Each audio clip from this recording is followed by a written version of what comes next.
আওয়ামী লীগ যারা লেলায় দিবে তাদেরকে আমরা আগে ধরবো।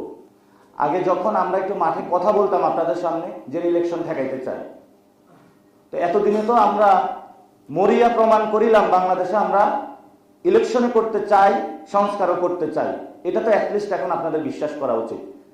এবং এই সংস্কারের জন্য আপনারা কোনো প্রক্রিয়া যদি ভণ্ডুল করেন সেটা কিন্তু বাংলাদেশের মানুষ বসে থাকবে না।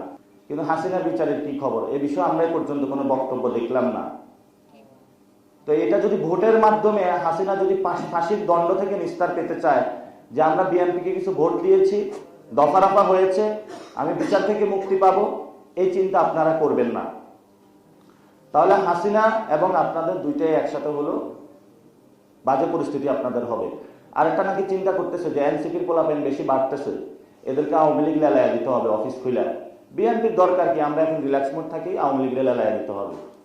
আওয়ামী লীগ যারা লেলায়া দিবে তাদেরকে আমরা আগে ধরবো এবং বাংলাদেশে কোনো গৃহযুদ্ধের পরিস্থিতি সৃষ্টি করবেন না। আওয়ামী লীগের বিচার হতে হবে, বাংলাদেশে সংস্কার হতে হবে এবং নির্বাচন যে প্রক্রিয়া হয়েছে, যে ভোট চুরি হয়েছে, জনগণের কাছে তাদেরকে ক্ষমা চাইতে হবে।